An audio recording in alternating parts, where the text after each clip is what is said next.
دفعہ انگلی کے اشارے سے ابو لہب نے کہا تھا نبی پاک کو آپ کا ہاتھ ٹوٹ جائے، اللہ نے فرمایا تبت یدا ابی لہب و تب، تو کہتا ہے میرے نبی کا ہاتھ ٹوٹ جائے تیرے دونوں ٹوٹ جائیں گے۔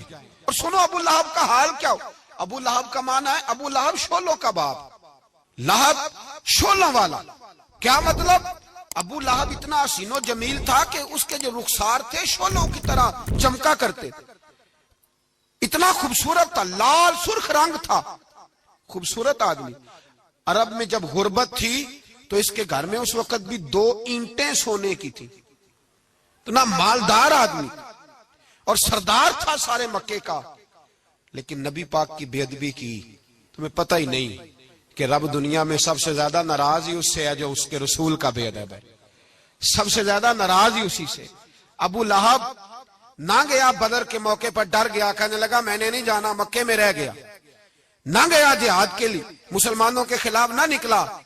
لوگوں نے بڑا اس کو لان تان کیا، لیکن کہنے لگا میرے خرچے پہ 4-5 بندے لے جاؤ، میں نہیں جاؤں گا، پیچھے رہ گیا۔ لوگ کہنے لگے بچ گیا، لیکن اس کے جسم کے اندر ایسی بیماری نکلی کہ ریشے سے بھر گیا سارا وجود، ریشے۔ اس کے بچوں نے لے جا کے ابو لہب کو پیچھے ایک حویلی تھی مکے کے باہر، اس میں بند کر دیا۔ چیختا تھا، چلاتا تھا، میں بد دعا نہیں دیتا، پر اگر کلیجہ پھاڑ کے دیکھو تو دل بڑا زخمی ہے۔ میری حیات کو ٹکڑوں میں بانٹنے والے، جب تیری حیات بھی بکھرے تیری ممات بھی بکھرے، اللہ کرے اسی طرح تو بھی روئے جس طرح آج اس دھرنے میں شہید ہونے والے کی ماں روئی۔ اللہ کرے میری حیات کو ٹکڑوں بانٹنے والے، جب تیری حیات بھی بکھرے جب تیری ممات بھی بکھرے، بد دعا ہے تمہارے لیے، بد دعا ہے تمہارے لیے، جب تیری حیات بھی بکھرے تیری ممات بھی۔ بند کر دیا اس کو لے جا کے وہاں پیچھے، اور جب اس کو بند کر دیا کمرے میں تو چلاتا تھا، چیختا تھا، کوئی مجھے بچاؤ، کوئی پانی پلاؤ۔ دروازہ توڑ کے باہر نکلا تو چوک میں مر گیا ابو لہب۔ اتنی بدبو آتی تھی کہ کوئی قریب نہیں جاتا تھا۔ چوک میں لاش پڑی تھی، یہ ہے میت کسی بے ادب کی، منہ دکھانے کے قابل نہیں، ان کے دشمن پہ لعنت خدا کی، رحم پانے کے قابل نہیں ہے۔ چوک میں لاش پڑی ہے، تبت یدا ابی لہب و تب، چوک میں پڑی ہوئی ہے، کوئی قریب نہیں جاتا۔ اس کے بیٹوں سے لوگ جا کے کہنے لگے تمہارا باپ تھا، شرم کرو۔ ایک ملازم کو پیسے دیے اس کے بیٹے نے، کہا گڑھا کھودو اور میرے باپ کو رسی کے ساتھ پکڑ کے اس میں پھینک دو۔ ایک گڑھا کھودا مکے کی گلی میں، اور رسی کے ساتھ پکڑ کر، رسی کے ساتھ باندھ کر اس کی ٹانگ کو گھسیٹ کر اس گڑھے میں ڈال دیا، اوپر سے مٹی ڈال دی، بدبو کا وہ ڈھیر بند کر دیا۔ ابو لہب مکے کا سردار تھا، پر جانے کہاں مردود دفن ہے۔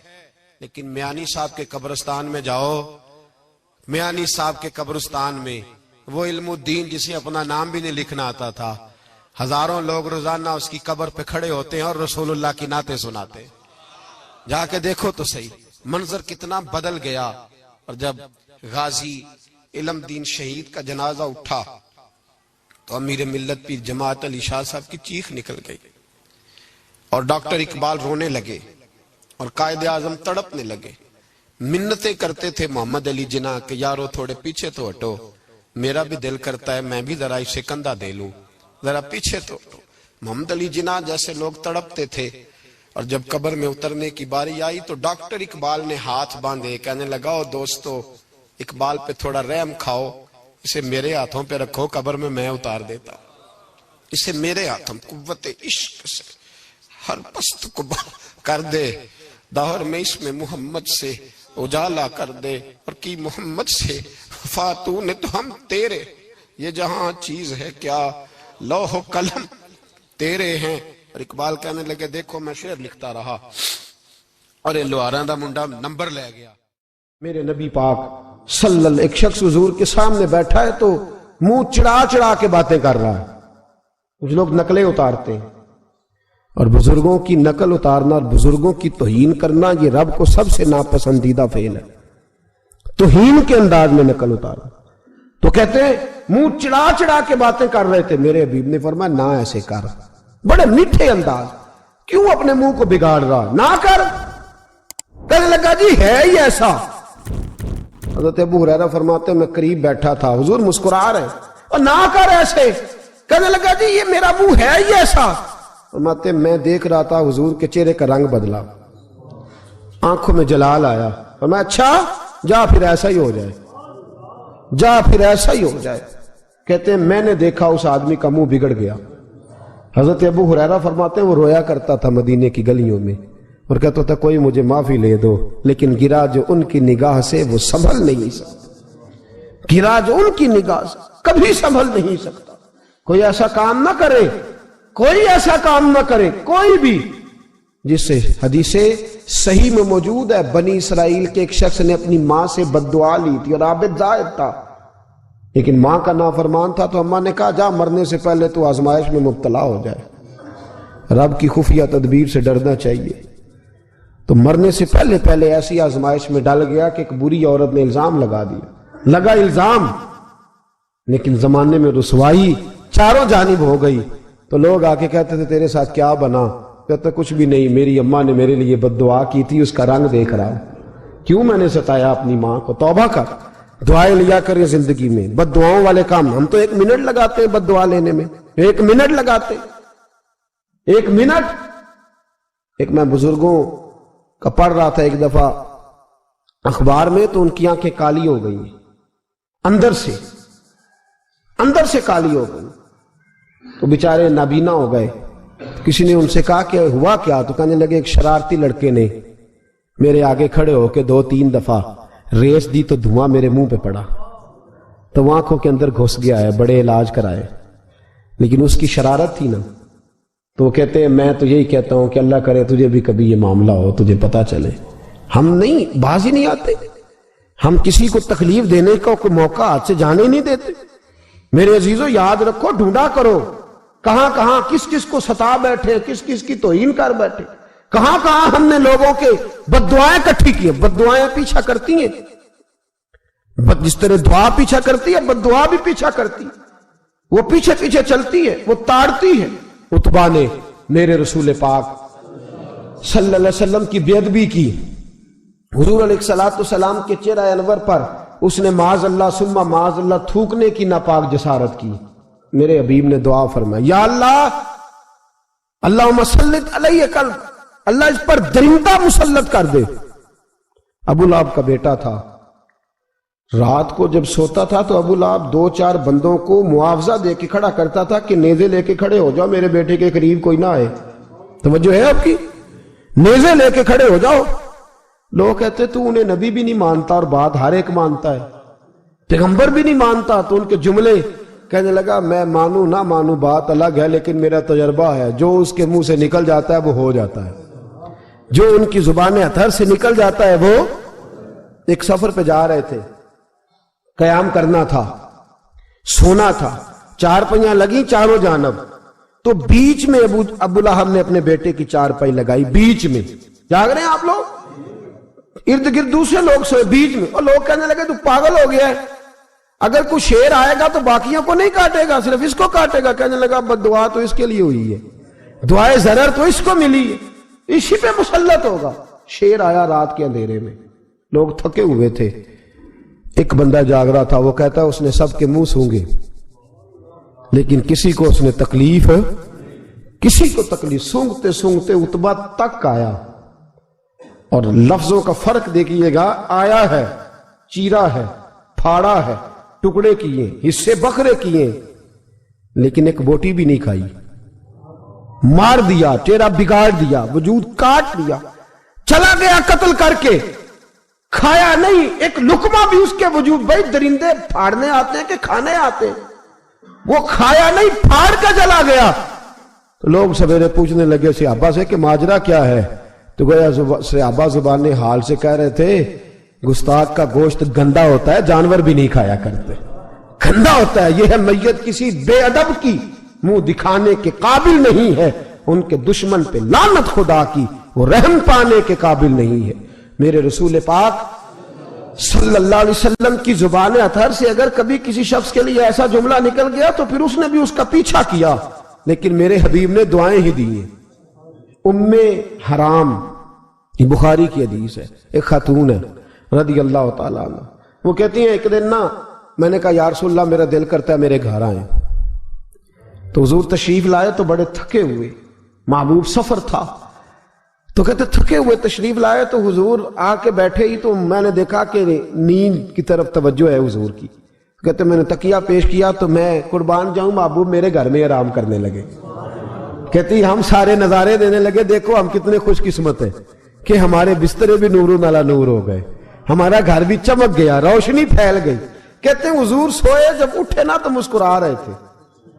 حضور اٹھے تو اس زمانے میں کوئی تصور نہیں تھا بیڑی بیرے کا، کشتی جو سمندر میں چلتی ہے اس کا تصور ہی نہیں تھا. ابھی قریب قریب نہیں بنتی تھی وہ کشتیاں، دور دور علاقوں میں بنتی تھی، اور اگر بنتی بھی تھی تو ان میں بیٹھ کے مجاہد نہیں جاتے تھے، مجاہد خشکیوں کے رستے جایا کرتے تھے. بی بی کہتی ہیں حضور اٹھے تو مسکرا رہے تھے.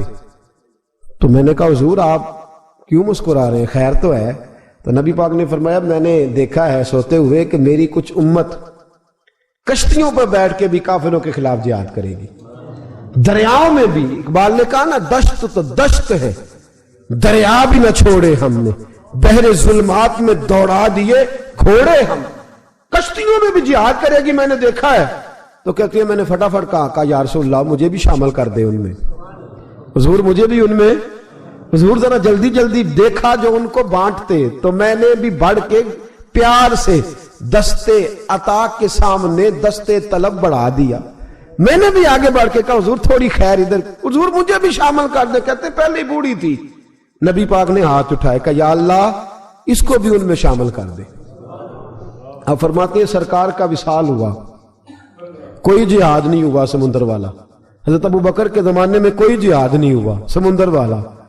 مجھے لوگ کہتے تو نے مرنا کب ہے؟ میں نے کہا جب تک کشتی والا جہاد نہیں ہو جاتا، جب تک کشتی والا جو دن کو کہہ دیا دن ہے تو دن نکل آیا، جو شب کو کہہ دیا شب ہے تو رات ہو کے رہی. خدا نے ان کی زبان کو وہ اختیار دیا جو نکلی منہ سے ان کے وہ بات ہو کے رہی. فرمایا جب تک کشتی والا جہاد نہیں ہوتا میں نے مرنا. تو پھر بابے کو کہنے دو نا عرش فرشتے بانگا ملیاں مکے پہ گئی شور، اور بلے شاہ ایسا نہیں مرنا. گالی بکی بلے شاہ ایسا نہیں مرنا ہے، مر گیا ہی کوئی اور تے بارش شاہ کدو مر دے جنہ کیتیاں نیک کمائیاں نے، بات ہی ختم کر دی. او کدو مر دے جنہ کیتیاں نیک کمائیاں نے. حضرت سلطان باہو رحمت اللہ علیہ فرماتے ہیں کامل پیر اونا دے باہو قبر جنہ دی جیوے.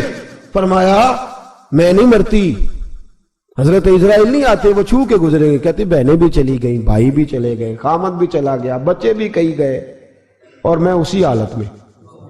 حضرت ابو بکر صدیق کا وصال ہوا، حضرت عمر کا وصال ہوا، حضرت عثمان کا گن رہے ہیں آپ لوگ، حضرت ابو بکر کے 2.25 سال، حضرت سیدنا عمر فاروق کے کم و بیش 10 سال، حضرت عثمان غنی کے تقریباً 11.5 سال. کتنا عرصہ ہو گیا؟ کہتی ہیں کوئی. پھر حضرت علی کے 4.5 سال. بی بی کہتی ہے میں تر و تازہ تندرست کی تندرست لوگ پہتے ہو، بی بی تیرے ساتھ والے سارے چلے گئے، تو کب جائے گی؟ تو میں کہتی ساڑھے نبی دی زبان، ساڑھے نبی دی زبان، ساڑھے واسطے قرآن، میں کیسے جاؤں؟ ابھی جہاد ہی نہیں ہوا. کہتے ہیں خلفائے راشدین نے پردہ کیا. حضرت امیر معاویہ کا دور آیا اور حضرت امیر معاویہ نے قسطنطنیہ کے لیے جب مجاہد بھیجے تو سمندر کا رستہ تھا. کہتی ہیں جب سواریاں جانے لگی تو کہنے لگے کچھ بیویوں کی بھی ضرورت ہے کھانا پکانے کے لیے. کہتی ہے میں ہاتھ بھی کھڑا کرتی رہی، درود بھی پڑھتی رہی، اور محمد کی صداقت پر شکر بھی ادا کرتی رہی. کہتے ہیں میں نے ہاتھ کھڑا کیا تو مجھے کچھ لوگ کہنے لگے بی بی تو سلیکٹ ہو جائے گی، تو بوڑھی ہے. تو کہتی ہے میں نے کہا سلیکٹ ہو کیا جاؤں گی، مجھے جانے والے سلیکٹ کر کے گئے ہیں، مجھے سلیکٹ کیا گیا ہے. جنہوں نے ظاہری پردہ کیا ہے نا سلیکٹ، مجھے حضور نے دعا کر دی تھی تو نبی پاک کی دعا. فرماتی ہیں ہم نے کشتی میں بھی بیٹھی، جہاد بھی کیا، اور جس دن وہ جہاد ختم ہوا حضرت ام حرام کا وصال ہو گیا. تو لوگوں سے پوچھتے بی بی چلی گئی؟ کہنے لگے ہاں مصطفیٰ کا کیا ہوا وعدہ جو پورا ہو گیا ہے. میرے محبوب نے جس کو دعا دے دی، میرے رسول کریم نے جس کے لیے دعا کر دی. دوسرا درجہ والد کا. اگرچہ رسول پاک علیہ السلام کے والد گرامی آپ کی ولادت سے قبل تشریف لے گئے تھے، لیکن میرے حبیب پاک علیہ الصلوۃ والسلام نے جناب ابو طالب کے ساتھ جو رویہ رکھا اور پھر حضرت عباس کے ساتھ جو رویہ رکھا، پتہ کیا حال تھا؟ جب رسول پاک علیہ الصلوۃ والسلام فرماتے ہیں غربت تھی تو مجھے جناب ابو طالب نے پالا، ان کی زوجہ حضرت فاطمہ بنت اسد رضی اللہ تعالیٰ عنہ جو جناب علی المرتضیٰ کی والدہ ہیں، فرماتے ہیں کہ انہوں نے میری بڑی خدمت کی، مجھے گھر میں رکھا، پیار سے رکھا۔ میرے والد اور والدہ کے وصال کے بعد، چچا کے جانے، دادا کے جانے کے بعد چچا اور چچی نے پالا اور اس گھر کو ایک مکمل ماحول فراہم کیا۔ پھر ایک وقت آیا کہ جناب ابو طالب پہ غربت آئی۔ نبی کریم صلی اللہ علیہ وسلم بکریاں چرانے جاتے تھے اور وہاں سے جو اجرت لے کے آتے تھے سیدھی لا کے چچا کی ہتھیلی پہ رکھتے تھے، چچا کی ہتھیلی پہ رکھتے اور فرماتے تھے کہ چچا آپ اپنے مصارف کے لیے اس کو خرچ کر سکتے ہیں، یہ عالم۔ اور پھر چچا نے بھی تو کمال کر دی نا، پھر اس چچا نے بھی تو کمال کر دی نا، سارے لوگ کٹھے ہو کے آ گئے نا حضرت ابو طالب کے پاس اور آ کے کہا کہ جناب اپنے بھتیجے کو منع کیجئے ورنہ ساری برادری آپ کی مخالفت کرے گی، حد ہو گئی، اب حد ہو گئی، اب ساری ان سے کہیے کہ انہیں دولت چاہیے یا عرب کی کوئی خوبصورت عورت چاہیے یا معاذ اللہ کوئی اور چیز کا مطالبہ کرتے ہیں تو ہم دینے کو تیار ہیں، لیکن ان کو کہتے ہیں کہ یا تو تبلیغ چھوڑ دے، یا ان کا یہ بھی کہنا ہے کہ جو آپ کا مطالبہ ہے آپ بتلائیں۔ حبیب پاک علیہ السلام نے فرمایا کہ اگر وہ میرے سیدھے ہاتھ پہ چاند رکھیں، دوسرے پہ سورج رکھیں، پھر بھی میں اللہ کی توحید کا اعلان کرتا ہی رہوں گا، میں تو اس دعوے سے باز نہیں آؤں گا۔ جناب ابو طالب نے کہا بھتیجے پھر میں بھی بوڑھا ہو گیا ہوں۔ توجہ ہے آپ کی؟ میری بات سمجھ میں آ رہی ہے؟ جس آدمی کا بڑا سہارا ہو نا، بڑا، وہ جب کہتا ہے نا نہیں، بندہ کی نا کچھ امیدیں وابستہ ہوتی ہیں کچھ لوگوں کے ساتھ، وہ ایک دو چار لوگوں کو کام کہتے ہیں، پھر انہیں پتا ہوتا ہے کہ فلاں آدمی سے میری امید وابستہ ہے، وہ کبھی نہیں جائے گا۔ جب ابو طالب نے کہا نا کہ میں پھر بوڑھا ہو گیا ہوں، تو اللہ کے حبیب اٹھے، حضور سید عالم صلی اللہ علیہ وسلم کی مقدس آنکھوں میں آنسو ہے، گویا حضور فرما رہے ہیں کہ چچا باپ کا الفت بھائی کی نہیں کرتا جائیداد کے تنازع میں جتنی بھتیجے اٹھ کے کرتے۔ جناب ابو طالب نے دیکھا کہ رسول پاک نے رخ پھیرا، آنکھوں میں آنسو ہے، اچھا چچا تیری مرضی، یہ لفظ کہے تو حضور کی آنکھیں بھر آئی۔ جناب ابو طالب بوڑھے آدمی تھے، اٹھے، پیچھے دوڑے، حضور کو کندھے سے پکڑا، کھینچ کے رخ اپنی طرف کیا، سینے سے لگایا اور کہا بھتیجے جا، جو تیرے دل میں آتا ہے کر، خوشی ہو یا غم ہو، کوئی ساتھ دے نہ دے، تیرا چاچا ہمیشہ تیرا ساتھ دیتا رہے گا، جا تجھے اجازت ہے، جو تیرے دل میں ہے۔ میرے دوستو، بحیثیت ایک سربراہ خاندان کا،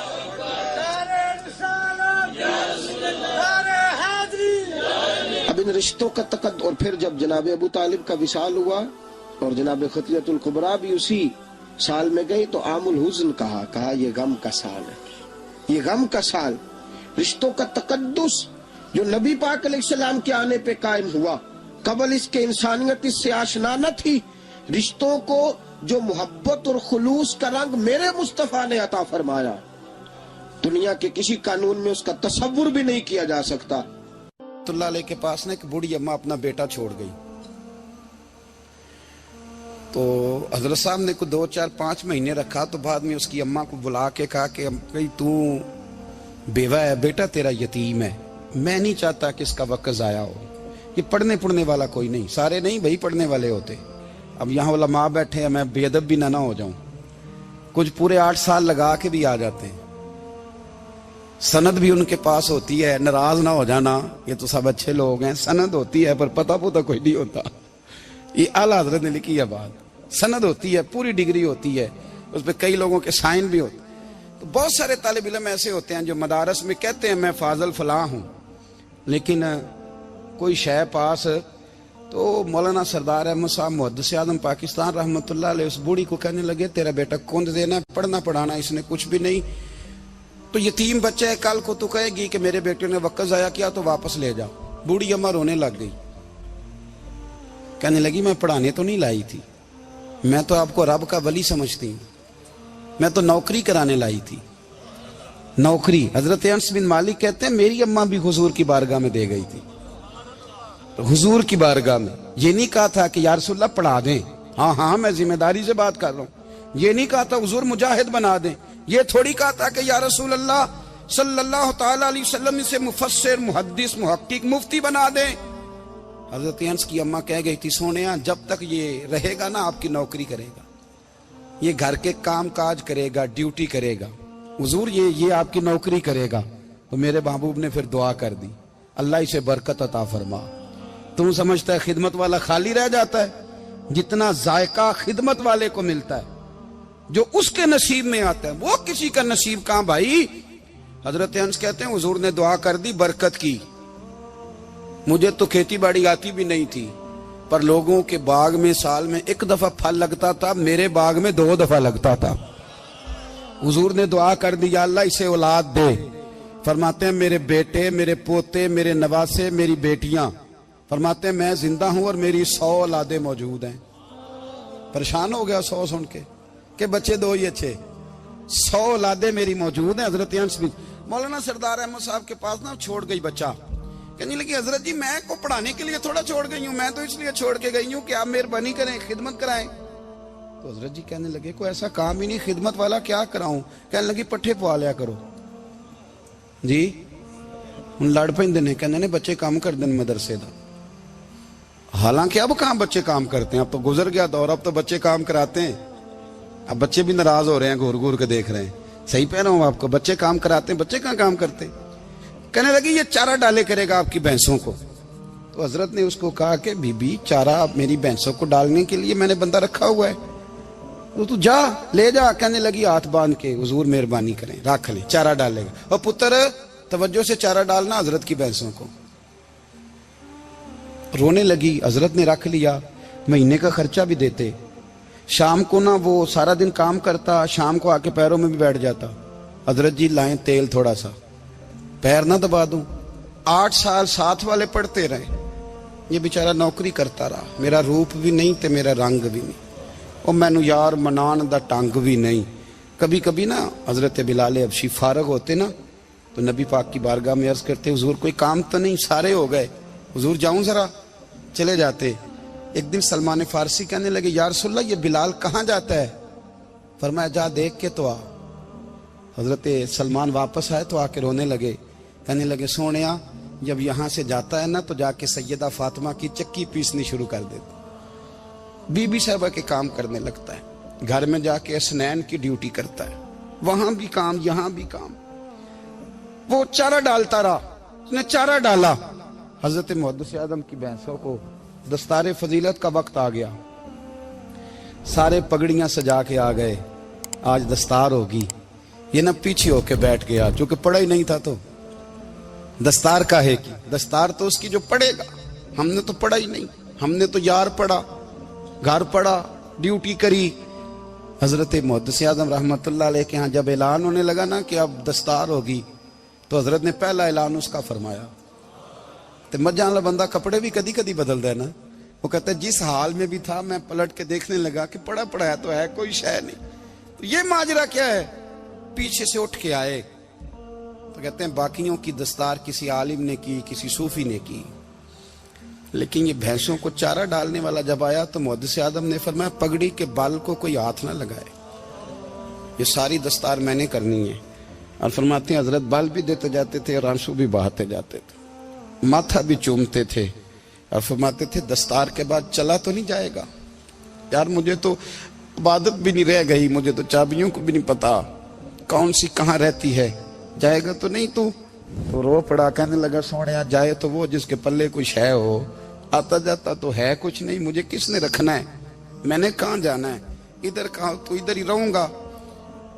اس طالب علم کے سارے استاد بھائی کہتے ہیں اس نے دستار کرائی، پڑھا پڑھایا کچھ نہیں، پر جو مسئلہ اڑ جاتا تھا نا، وہ جو اڑ جاتا تھا نا، وہ جا کے اس سے پوچھتے تھے تو کتابیں کھولنے کی ضرورت نہیں پڑتی تھی۔ حضرت ام سلمہ رضی اللہ تعالیٰ عنہ کہتی ہے میں نے عرض کی یا رسول اللہ صلی اللہ علیہ وسلم میری بچی بڑی بیمار ہے، تو مجھے کسی نے کہا ہے یہ تھوڑی سی نشے والی چیز ہے، یہ بنا کے تیار کر کے دو صحیح ہو جائے گی، بیمار ہے بچی تو یہ نشے والی چیز ہے، اس کو تیار کر کے دو، تھوڑا نشہ ہے۔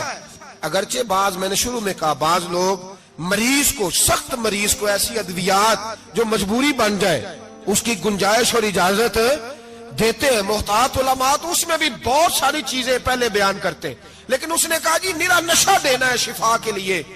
حضرت ام سلمہ کہتی ہے میرے نبی پاک نے میری طرف دیکھا, میری طرف, تو میں نے کہا یا رسول اللہ آپ کیا فرمانا چاہ رہے ہیں؟ تو نبی پاک نے فرمایا ام سلمہ کبھی ناپاک چیز میں بھی شفا ہوئی ہے, کبھی ناپاک چیز میں بھی, کبھی شراب اور خمر میں بھی شفا ہو سکتی ہے.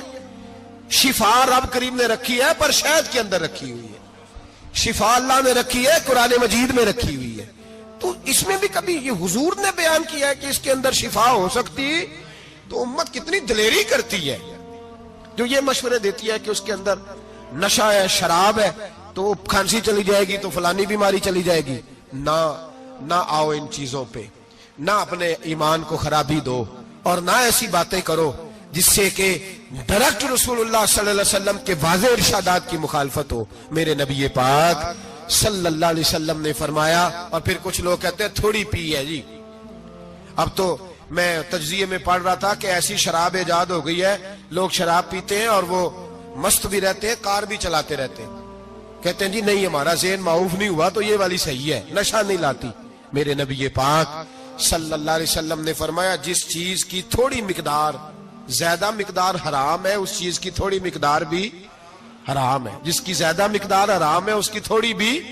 تو خمر اور شراب اگر فل پینا جائز نہیں تو تھوڑی پینا بھی جائز, یہ حرام ہے اور حرام تھی اور قیامت تک حرام ہی رہے گی. میرے نبی پاک صلی اللہ علیہ وسلم نے منع کیا اور حضور نے اظہار ناپسندیدگی فرمایا, فرمایا 40 دن تو عبادت ہی قبول نہیں ہوتی شراب پینے والے جب تک سچی توبہ نہ کرے. یہ لفظ جب ادا کرتا ہوں تو شرم سے میری زبان لڑکھڑاتی ہے کہ یار درباروں پہ بھی نشہ بکتا ہے.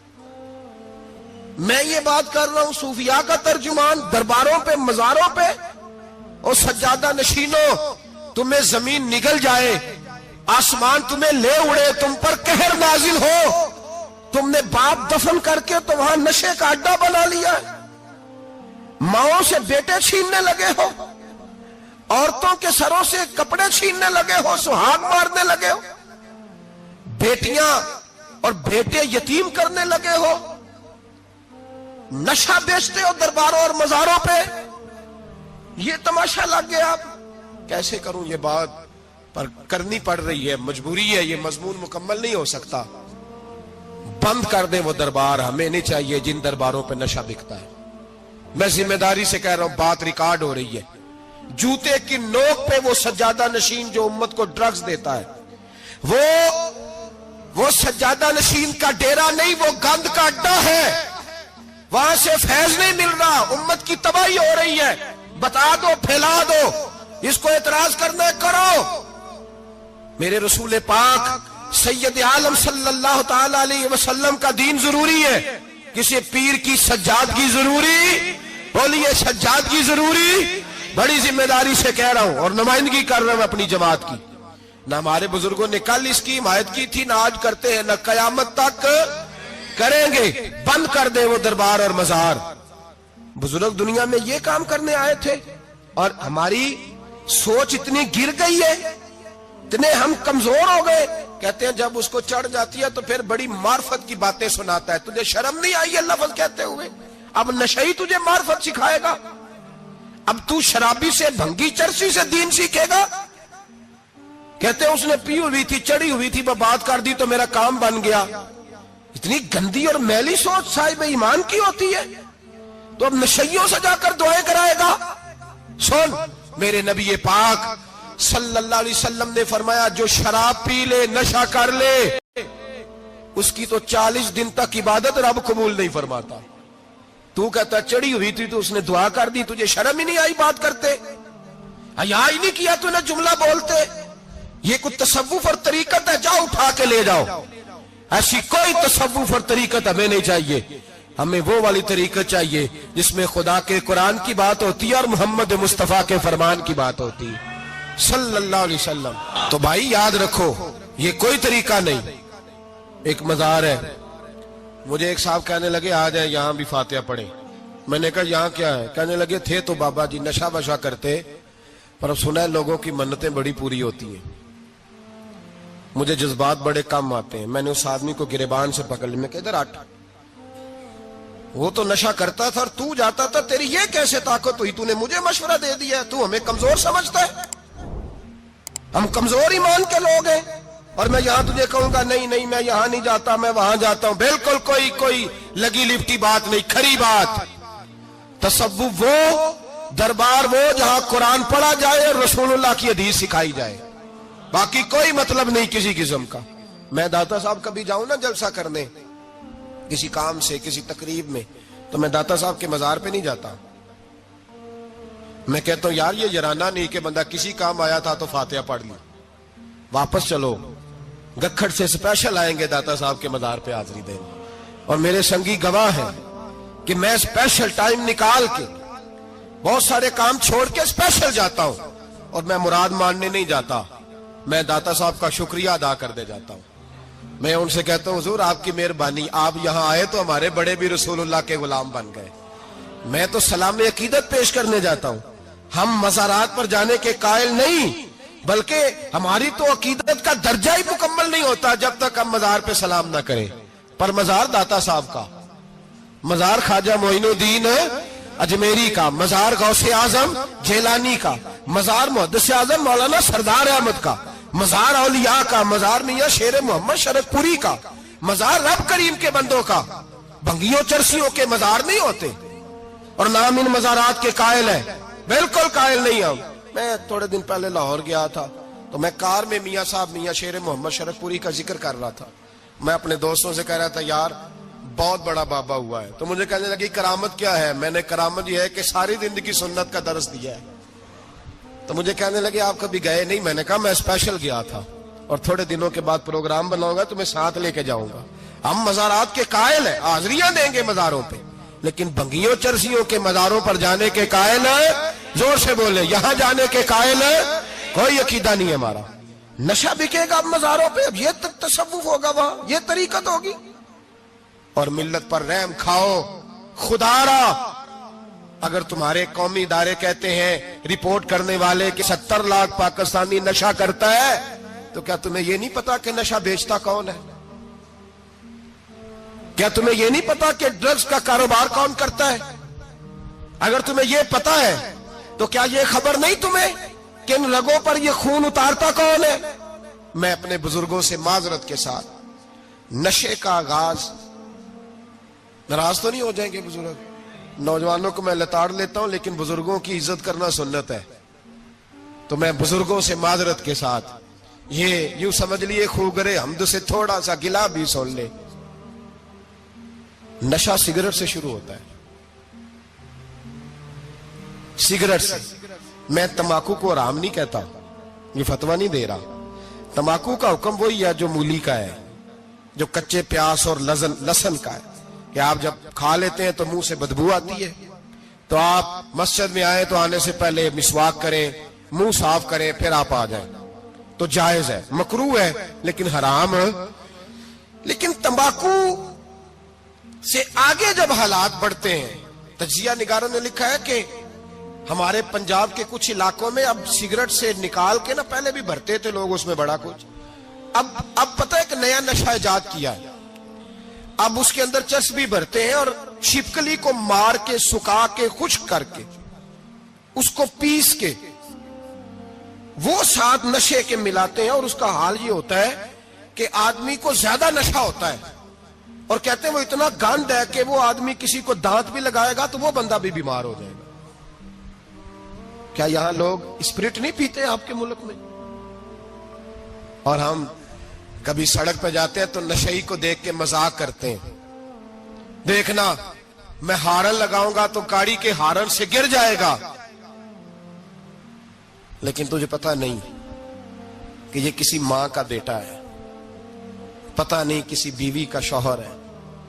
ایک ہمارے دوست ہیں، بزرگ ہیں، ان کا داماد فوت ہو گیا، نشہ کرتا تھا، تو میں تعزیت کرنے ان کے گھر پہنچا تو کھڑے ہو گئے ہاتھ باندھ کے، کہنے لگے حضرت صاحب باقی ساریاں گلاں چھڑ دیو، صرف نشے تے تقریر کریا کرو.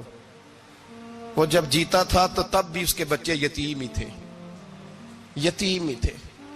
میری بیٹی جب میرے گھر آتی تھی اور میں اپنے پوتوں کے اترے کپڑے اسے پہننے کو دیتا تھا تو میرا کلیجہ پھٹتا تھا. اور میری بیٹی اس کی زندگی میں بھی بیوہ کی زندگی گزار رہی تھی. وہ میری بہوؤں کے اترے ہوئے کپڑے پہنتی تھی. کوئی دعا کرو, کوئی جلسے کرو, یہ لت ختم ہو جائے. اور کہنے لگا اب میرے وہ چلا تو گیا ہے, دادا دادی اس کے پہلے کوئی نہیں, چچا ہے کوئی نہیں, جب تک تو میں زندہ ہوں ان نواسوں کو کوئی روٹی کا لقمہ, کوئی کپڑا مل جائے گا. لیکن سوچتا ہوں میں بوڑھا ہوں, مر گیا تو ان کو کوئی پوچھے گا بھی نہیں, کون ان کی خبر. اتنا ظلم اس قوم سے, اتنی زیادتی. اور آرام سے لکھ کر لوگ گزر گئے کہ یہ 70 لاکھ ہے, ان کا درد تو سمجھو, تکلیف تو سمجھو. 7 فٹ کا سونا جوان اور نشے کا عادی ہے تو کسی نالی میں پڑا ہوا ہے. اور میں نے کہا اس قوم کے ساتھ اس سے بڑا بھیانک مذاق کیا ہوگا. کوئی دانشور تھا بڑا ظالم. اس ظالم سے کوئی مشورہ لینے آیا, اس نے آ کے کہا تو بڑا ظالم ہے, بڑے کڑوے مشورے دیتا ہے, میرا ایک دشمن ہے, میں اس سے بدلہ لینا چاہتا ہوں, میرا دل کرتا ہے اس کا بچہ قتل کر دوں تاکہ وہ تڑپے. تو ظالم نے کہا اسے قتل نہ کر, وہ تو اس کا باپ 2-4 مہینے رو کے چپ کر جائے گا. پھر میں سخت سزا دینا چاہتا ہوں, مشورہ دے. تو اس نے کہا اس کے بچے کو نشے پہ لگا دے. جس کا بچہ نشہ کرے گا وہ باپ روز مرے گا, روز جیے گا, وہ ماں روز مرے جیے گی, نشے پہ لگا دے. اس قوم کے ساتھ سب سے بڑا ظلم یہ ہوا کہ ملت کا جوان نشے پہ لگ گیا, ڈرگز پہ لگ گیا. اتنے تباہ حالات ہوئے کہ جوان چڑھتی جوانیاں, اماں نے کتاب دے کے بھیجا تھا, اور کالج سے واپس آئے تو نشے کے ٹیکے ہاتھوں میں پکڑے ہوئے, ٹیکے. اور آپ کے اس ملک کے اسلام آباد میں ایک دن میڈیا نے وہ خبر بھی وائرل کی اور وہ چیز بھی دکھائی لوگوں کو. 3 مہینے کا بچہ لے کے نشئی سڑک پہ آ گیا. اس نے کہا میرا نشہ ختم ہو گیا, میرا بچہ خرید لو, 2 پڑیاں دے دو. تو وہاں بیبیاں جو سن رہی تھی وہ بھی چیخے مار کے رو رہی تھی. یہ ظلم کیا اس قوم کے ساتھ, اور کرپشن کی لعنت نے اجازت دی سپلائی کرنے والوں کو کہ گلی گلی بیچے, گلی گلی. انہوں نے کچھ تھوڑا ظلم نہیں کیا ان حکمرانوں نے. اور ہماری اپوزیشن, اس کو نہ صرف اتنا پتا ہے کہ یہ جائیں اور ہم آئیں, اس سے زیادہ کوئی غرض نہیں. بھائی کرپشن کے خلاف نکلے ہو تم, نشے کے خلاف کس دن نکلو گے, جوئے کے خلاف کس دن. قوم تو مر رہی ہے نشے سے, اس کے خلاف میدان میں کب آؤ گے. صرف اتنا ہے کہ یہ جائیں اور ہماری باری آئے, اس سے زیادہ کچھ نہیں.